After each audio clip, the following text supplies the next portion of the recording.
چرا اینجوری نگاه میکنی؟ خیلی بهت میاد. مرسی. میدونی ساعتم کجاست؟ پیداش نکردم. بگیر. مرسی.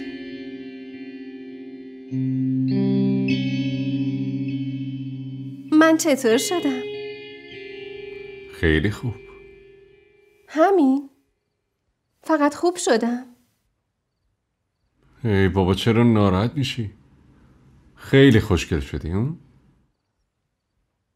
هدیه من کجاست؟ کدوم هدیه؟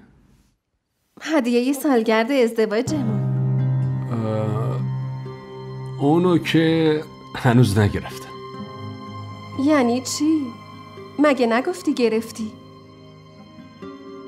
آره، اما تو رو درواسی گیر کردم پیش مونا. مونا که غریبه نیست که بخوای تو رو درواسیش دروغ بگی. اون یه جوری پرسید، گفتم این جوری بگم بهتره، واسه همین گفتم. اون وقت اگه ازم پرسید پلاکت کجاست چی بهش بگم؟ اون ازت نمیپرسه. اگه هم پرسید بگو یه جایی گذاشتم یادم نمیاد. خودت یه چیزی بهش بگو دیگه. الکی چرا؟ خب یه هدیه کوچیک میگرفتی. حداقل حرمت عشقمون رو حفظ میکردی. آره درست میگی. معذرت میخوام، دفعه بعدی به این چیزا حواسم هست.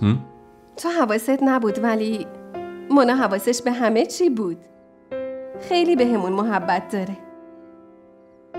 واقعا دوست خوبیه. وقتی بهش نیاز دارم مامانم میشه، خواهرم میشه، دوستم میشه.